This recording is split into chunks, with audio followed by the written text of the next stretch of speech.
4 do nosso curso de Inteligência Artificial.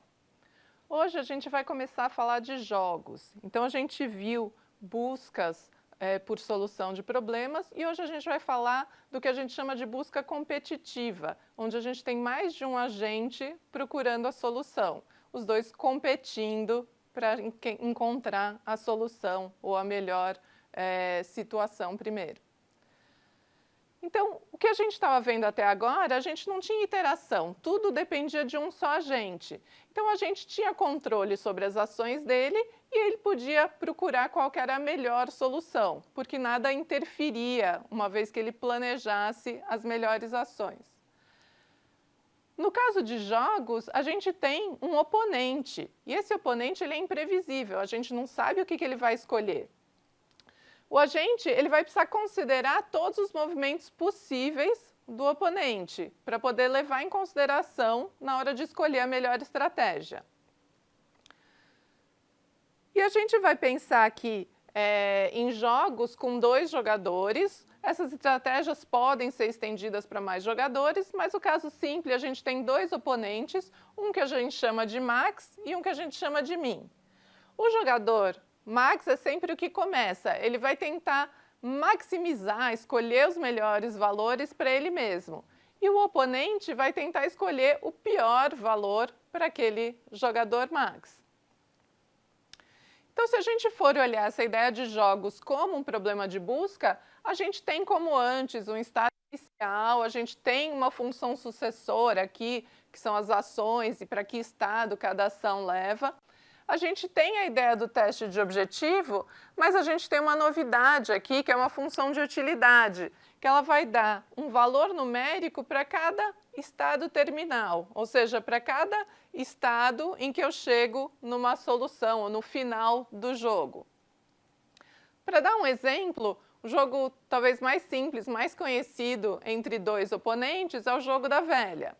A gente tem 9 posições vazias no início, esse é meu estado inicial, e aí quais são as ações possíveis no estado inicial? O jogador que começa, o max, aqui nesse caso é o x, ele tem as 9 possibilidades de colocar o x em alguma das posições. Quando o próximo jogador for jogar, o mínimo, ele vai olhar essas posições em que o max já colocou o xizinho dele e vai ter que escolher onde colocar a bolinha. E assim por diante. Os jogadores eles vão se alternando e vão completando o tabuleiro. O que são os nós terminais da árvore de busca? São aqueles nós onde o jogo acabou, aqueles estados em que o jogo acabou. E aí, o que é a função de utilidade? Aqui a gente pode ver direitinho. No caso do jogo da velha, a gente não tem uma pontuação do jogo. Tem jogos que tem pontuação e a gente tem que ver quem está com a pontuação melhor. No jogo da velha, a gente tem ganhou, perdeu ou empatou. Então, a gente pode pegar, e lembrando que a utilidade é sempre em relação ao jogador max. Então, aqui a gente pode ver o jogador max, ele perdeu. Eu tenho aqui o min, que é a bolinha, ganhou. Então, a gente atribui aqui a utilidade menos 1. No segundo caso, deu empate. A gente coloca 0. No terceiro caso, o x ganhou, o max ganhou. E eu coloco mais 1. Os valores, precisamente, não importam tanto. O que importa é que o melhor valor tem que ir para a vitória do max. Então, o que o max está buscando é um caminho para o melhor valor possível. Ele está sempre querendo maximizar o valor da utilidade. Mas o max ele não pode pensar sozinho, só nas ações dele, como a gente fazia antes, porque ele tem que pensar quais são os movimentos que o min vai fazer. Então, o max ele tem que pensar numa estratégia diferente do caso anterior, ele tem que pensar numa estratégia que a gente chama de contingente. É uma estratégia que funciona, não importa o que o jogador min vai fazer.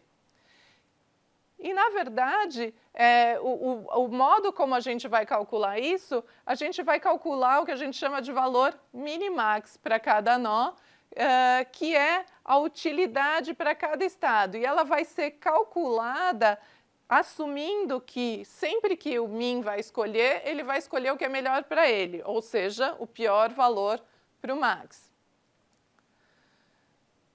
E essa estratégia minimax é a melhor estratégia que tem para jogos determinísticos. O que são jogos determinísticos? Aqueles onde não tem um acaso, uma sorte envolvida. Você tem lá o tabuleiro do jogo da velha e você escolhe onde você vai colocar o X e você coloca. Você não depende de sortear nada.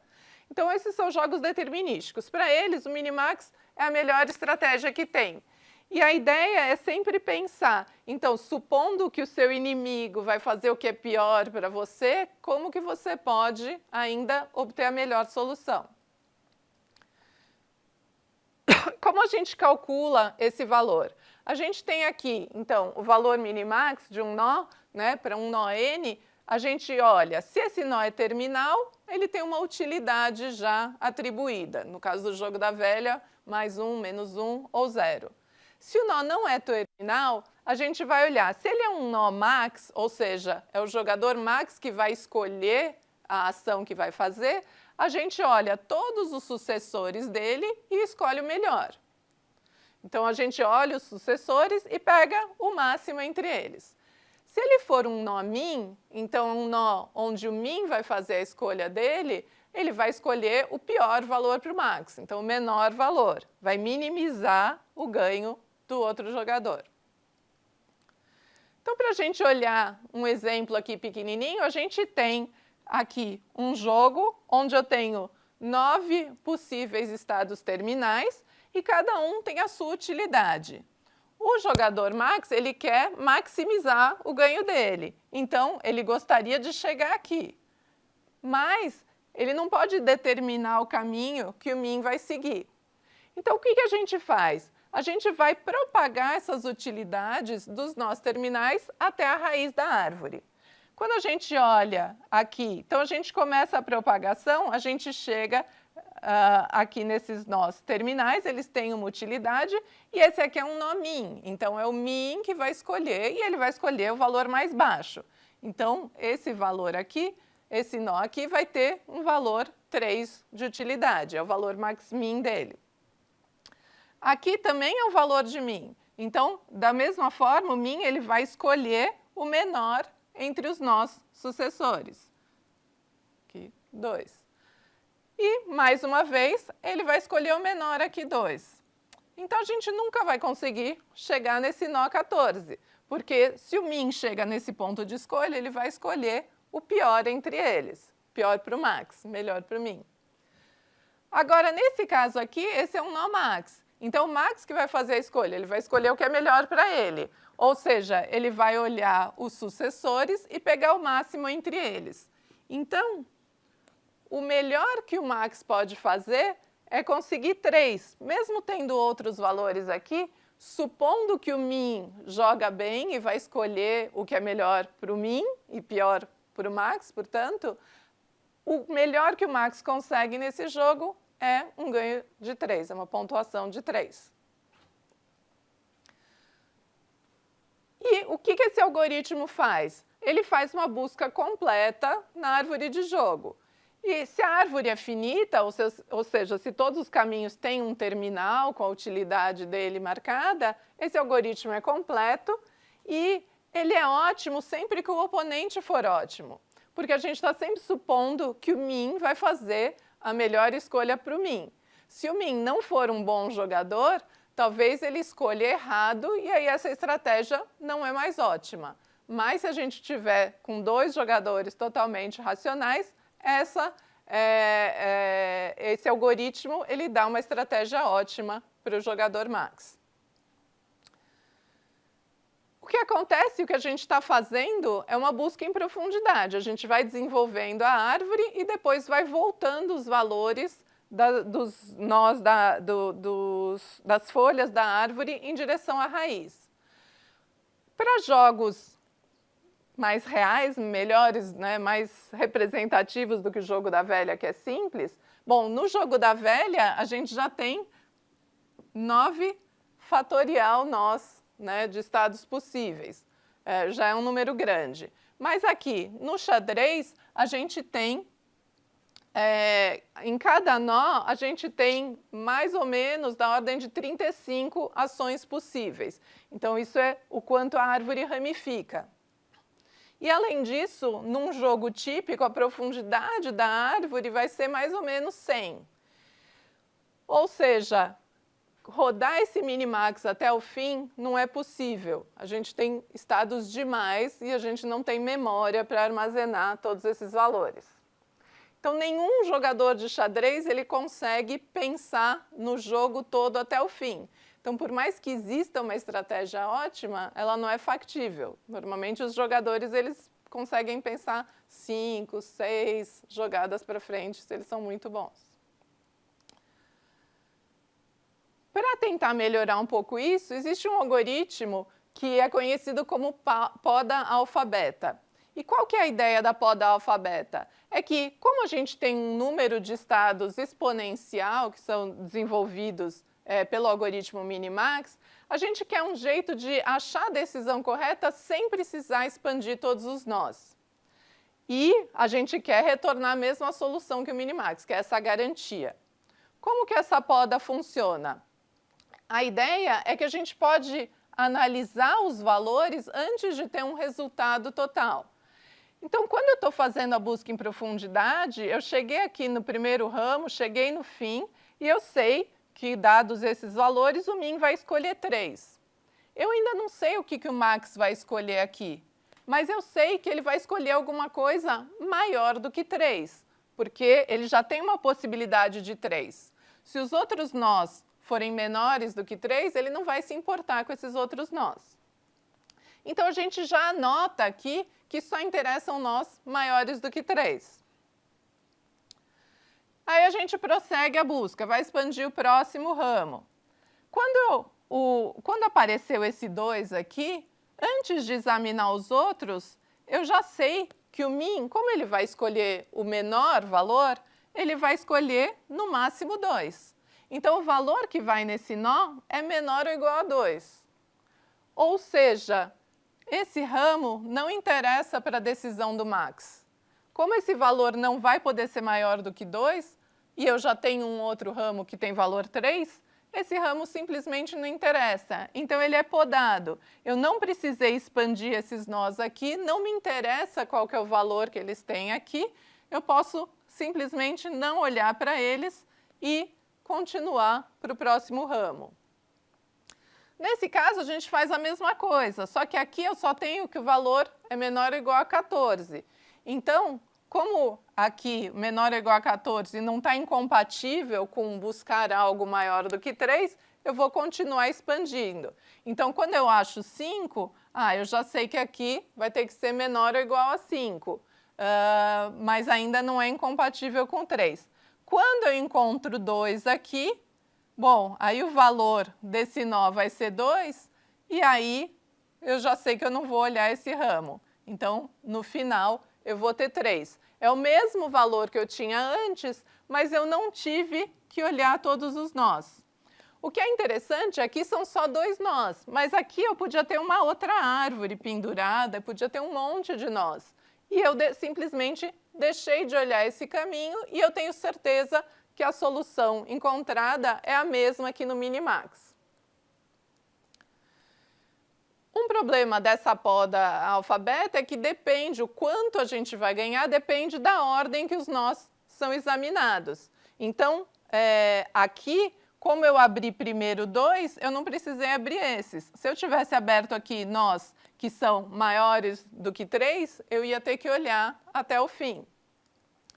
Então, a qualidade aqui do ganho que a gente tem com a poda alfabeta depende da ordem em que a gente vai abrindo os nós. Se eu pudesse garantir a melhor ordem possível, eu ia dobrar a capacidade de buscar, então dobrar a profundidade. Então, se eu tivesse um programa que conseguia olhar 10 níveis de profundidade no jogo de xadrez, agora eu ia conseguir 20 com a mesma memória, com o mesmo sistema. Então, é um mecanismo muito útil. Normalmente, quando a gente implementa um Minimax, a gente usa a poda junto. Agora, como eu falei, de 10 eu posso passar para 20 a minha profundidade de busca, mas no xadrez, tipicamente, ela é 100. Então, o que vai acontecer? Em alguns jogos, a gente não consegue expandir a árvore inteira. Então, a gente tem que tomar decisões que são imperfeitas. A gente não consegue olhar o valor exato, qual que é o melhor valor possível. O minimax, o algoritmo, mesmo com a poda alfabeta, a gente tem que chegar até um nó terminal para poder ir propagando os valores e decidindo quais são as jogadas. Quando a gente tem muitos passos, então, por exemplo, no xadrez, isso fica impraticável, porque o número de nós expandidos fica grande demais. Então, a ideia do Shannon para lidar com essas decisões que não podem ser perfeitas, que a gente não pode olhar até o fim, é a ideia de substituir a função de utilidade por uma heurística. Então, eu não consigo, às vezes, ir até os nós terminais, mas eu tenho uma função heurística atribuída a alguns nós da minha árvore. E é como se eu transformasse esses nós em nós terminais. Eu uso, em vez da utilidade, a heurística, e em vez de ver que eu cheguei no objetivo, eu verifico, eu faço um teste de corte. Por exemplo, quando eu chegar na profundidade 10, eu paro. Esse é o meu corte. Em vez de ter a utilidade, porque aquele nó não é terminal, eu vou olhar a avaliação heurística daquele nó. Novamente, como a gente viu na busca informada, essa heurística ela dá uma estimativa do valor, uma estimativa da utilidade de percorrer aquele caminho. E aí a gente usa o minimax com o alfabeta, transformando os nós não terminais em terminais.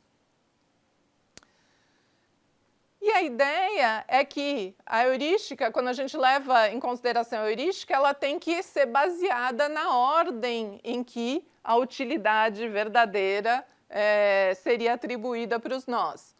A ideia, quando a gente usa heurística, sempre é que computar essa função heurística tem que ser rápido, senão a gente não ganha muita coisa, tem que ser simples. E a gente quer que essa medida da heurística tenha alguma relação com as chances verdadeiras do jogador ganhar. Por exemplo, no xadrez, muitas vezes se atribui valores para as peças, então a gente pode, num estado, dar uma avaliação heurística contando quantas peças cada jogador tem, quantas peças de que tipo, valores diferentes para cada peça, e calcular, a gente pode pegar várias características e calcular uma média ponderada. Esses valores que a gente usa, a gente pode fazer a combinação linear, mas ela não consegue capturar muita coisa de xadrez, por exemplo, que um bispo ele vai ser mais útil no fim do jogo do que no começo. Então, é possível usar combinações que não são lineares, dar valores diferentes quando a gente tem dois bispos e não considerar o dobro do outro. E o que é importante é que essas características, esses pesos que a gente usa para calcular o valor de um nó, eles não são algo que está descrito nas regras do jogo. Eles são aprendidos. Então, assistindo jogos de xadrez ou usando... Hoje a gente tem muitos algoritmos de aprendizado automático que eles analisam várias centenas, milhares, milhões de jogadas e vão extrair uma avaliação, qual é a chance de ganhar estando num determinado estado. Um outro tipo de jogo que a gente tem que olhar são os jogos de azar. Então, até agora, eu estava falando de jogos determinísticos. Mesmo que seja complexo um jogo de xadrez, quando o jogador movimenta uma peça, ele sabe o que vai acontecer. Quando a gente tem um elemento aleatório no jogo, sorteio de cartas ou jogo de dados, a gente passa a ter que considerar essa possibilidade, a gente não tem mais o controle. Então, o resultado de uma jogada é não determinístico.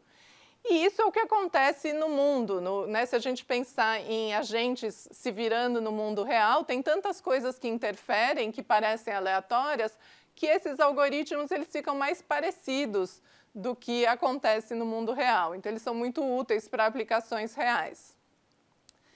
O que acontece, como que a gente trata um jogo de azar? Que na árvore, como se fosse a árvore minimax, em vez de ter só os nós max e os nós min, eu vou ter também os nós que a gente chama de nós de acaso, que consistem na jogada dos dados ou no sorteio de alguma carta ou de alguma coisa. E quando a gente tem os nós de acaso, deles vão sair os sucessores que estão rotulados pela probabilidade da gente sair daquilo. Então, para mostrar um exemplo, um jogo de gamão. O jogo de gamão ele depende de jogar dados.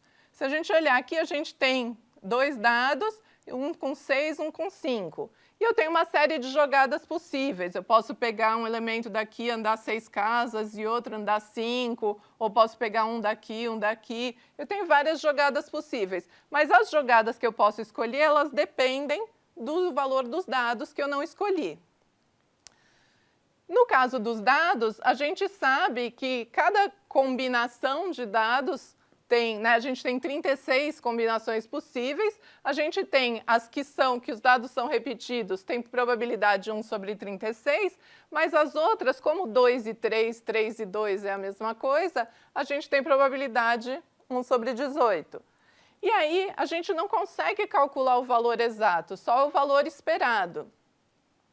Então, a gente tem aqui, a gente tem aqui o nó max, e a gente tem uma camada, que aqui é a camada do jogo dos dados, são os nós de acaso. Cada ramificação aqui tem a sua probabilidade associada. Então, aqui é o caso de eu tirar 1 e 1, eu vou ter 1 sobre 36 de probabilidade. No caso de eu tirar 1 e 2, eu tenho 1 sobre 18 de probabilidade. E assim por diante, para cada uma das jogadas possíveis. Então, essas camadas elas vão sendo intercaladas com os max e mins. Eu tenho o max, aí eu jogo os dados. Aí eu tenho o min, cada jogador vai jogar os dados para fazer a sua escolha. E aí, o que a gente faz? Como é que a gente vai propagar esses valores? A gente não tem mais a escolha do menor ou do maior. A gente vai ter que fazer uma média ponderada pela probabilidade. Então, a gente tem o resultado nos nós de acaso, ele é incerto. Então, o que a gente faz? A gente calcula a utilidade esperada fazendo a média ponderada usando as probabilidades. E esse algoritmo é conhecido como expect minimax, que é o minimax, mas é com os valores esperados e não os valores corretos necessariamente. Então, só para a gente ver um exemplo, a gente tem aqui, eu tenho uma camada aqui de min, o min vai escolher entre os menores valores daqui. Então, ele vai escolher o menor entre esses dois, o menor entre esses dois, e assim por diante. Antes de ter a escolha do max, eu tenho aqui um nó de acaso. Nesse caso, pode ser cara ou coroa. Então, eu tenho 50% de chance de ir para um lado, 50% de chance de ir para o outro. E aí, o que eu posso falar? A utilidade esperada desse nó para o max vai ser 3, que é a média desses dois valores. E a mesma coisa desse lado, eu só posso pensar na média desses dois valores. Com isso, agora eu chego no nó de max, que vai fazer como antes, vai escolher o maior entre esses dois. Então, ele vai escolher vir para esse lado, mas não necessariamente, não dá para garantir que essa é uma escolha ótima. Então, esses são os principais algoritmos de jogos adversariais, tem muito mais coisa sendo feita. E na próxima aula, a gente vai começar a falar um pouco de outra maneira de representar os problemas usando a lógica. Então, vejo vocês lá.